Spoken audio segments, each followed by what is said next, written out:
Mirëmëngjesi të nderuar shikues, jeni me edicionin e lajmeve në Radio Televizionin e Kosovës. As për të tretën herë, Albulena Haxhiu nuk i pati 61 votat e nevojshme për të zgjedhur kryetari i Kuvendit të Kosovës.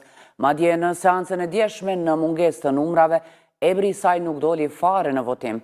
Andaj bashkëpartiaku i saj, kryetari deri tani i Kuvendit, Glau Konjufca, në foltorën e Kuvendit, kërkoi kohë shtesë duke theksuar se kjo situatë nuk mund të zgjidhet pa një marrëveshje politike.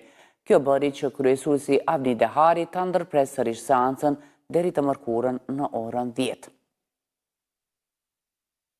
Pas ndërprerjes së seancës, deputetët të ritheksuan edhe një herë pozicionet e tyre karshi situatës bllokuese që është krijuar qysh nga seanca konstituive që ishte thirrur nga presidentja për datën 15 prill.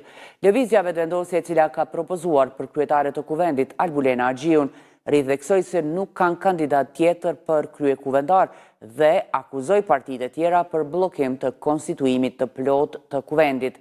Ndërkohë, kryetari i PDK-s, Membi Krasniqi, tha se Albulena Haxhiu nuk do të ketë përkrahjen e PDK-s, duke menduar sipas tij skandale të shumta që e kanë shoqëruar gjatë mandatit të saj.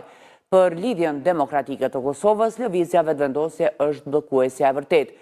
Kryetari i AK-s Ramush Haradinaj ka deklaruar se partia që ai drejton do ta kishte më të lehtë për të votuar ndonjë kandidat tjetër me qëllim që procesi të ecë përpara.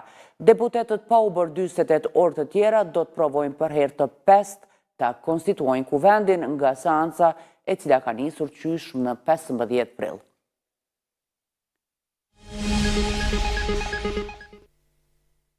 Antarë të Kongresit Amerikan nga kampi Demokrat dhe Republikan kanë paraqitur në Kongres rezolutën e 26 e cila bën thirrje për drejtësi dhe që të jepet fund pandëshkueshmërisë së krimeve të dhunës seksuale nga forca serbe gjatë luftës së vitit 99. Lajmin e ka bërë të ditur Qendra Kosovare për rehabilitimin e të mbijetuarve të torturës përmes një njoftimi në profilin zyrtar në Facebook. Një betejë gjatë, e dhimbshme dhe e heshtur që më në fund po merr vëmendjen që meriton. Kjo rezolut sjell shpresë për çdo të mbijetuar që ka pritur drejtësi për vite me radhë. 7 persona janë arrestuar si të dyshuar për planifikim dhe vrasjen e rreshterit të policisë Muhamet Lika. Pjesëtari i policisë u vra natën e 1 prillit në shkallët të ndërtesës ku jetonte, derisa vrasja po besohet se u krye për motive që ndërlidhen me punën e tij zyrtare. Sipas gjykatës themelore në Ferizaj, i dyshuari kryesor për vrasjen e rreshterit Lika ishte i dënuar për një vepër penale dhe kishte edhe urdhër arrest aktiv.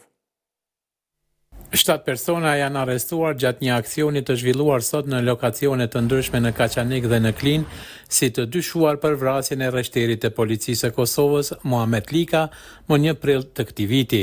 Kështu kanë bërë të ditur sot në konferencën e përbashkët të drejtorisë së përgjithshme të policisë dhe të prokurorisë në Ferizaj. Gjatë këtij aksioni është sekuestruar edhe një sasi e mjeteve të ndryshme si prova materiale.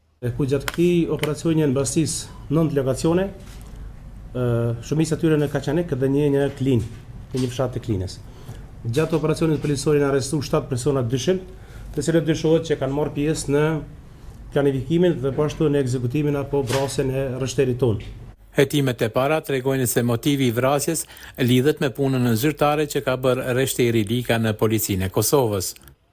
Deri më tani është pak herët të flasmi për motivin, po sipas asaj që kemi gjatë këtyre ditëve, domethënë që po bën gati 3 javë, lidhet motivi kryesor deri më tani që e kemi është lidhet me punën e tij si pjesëtar i policisë së Kosovës. Sipas policisë, të arrestuarit edhe më parë kanë pasur të kaluar kriminale. Disa nga ta kanë pasur të kaluar kriminale, kanë qenë të arrestuar në raste të mëhershme, e që ndëlidhen me prirje ekstremiste. Për çështjen e terrorizmit duhet ta shohim pastaj sepse hetimet duhet vazhdojnë tutje për të vërtetuar këtë punë, po janë persona dyshim të rrezikshëm të cilët ne dyshojmë që kanë kryer këtë vrasje dhe kanë planifikuar dhe pas kanë ekzekutuar. Policia dhe prokuroria deklaruan se hetimet do të vazhdojnë edhe më tutje. Lajmi për vdekjen e Papa Franceskut ka nxitur reagime nga besimtarë dhe udhëheqësit në mbar botën, përderisa Vatikani tani më ka filluar përgatitjet për varrimin i cili besohet se do të mbahet para përfundimit të javës dhe zgjedhjen e udhëheqësit të ardhshëm të Kishës Katolike. Sipas zyrtarëve në Vatikan, Papa Francesku, 88 vjeçar, vdiq nga një goditje në zemër. Me rastin e vdekjes së Papa Franceskut, edhe lider politik të Kosovës i ka ndërguar ngushëllime selisë së shenjtë dhe besimtarëve katolik. Presidenti Vjosa Osmani tha se trashëgëmia e Papa Franceskut do të jetojë në jetët e panumërta që ai ka prekur, duke shtuar se qëndron me gjithë ata që përcjellin mesazhin e tij të qëndrueshëm të shpresës, paqes dhe dinjitetit njerëzor. Kryeministri në dorëheqje Albin Kurti, pasi shpreu ngushëllimet e tij edhe në emër të popullit të Kosovës për vdekjen e papës, tha se do të vazhdoj trashëgëmia e përulësisë, drejtësisë dhe dëmshurisë së tij. Ngushëllime për vdekjen e Papa Franceskut kanë shprehur edhe lider të tjerë politik në Kosovë, si kryetari i LDK-s Lumir Abdëgjiku, ish ministri i punëve të jashtme Enver Hoxhaj dhe personalitete të tjera. Të nderuar shikues, ishin këto të gjitha informacionet e përgatitura për këtë edicion të lajmeve. Ne ju falenderojmë për vëmendjen tuaj dhe mirupafshim në edicionin e orës 11.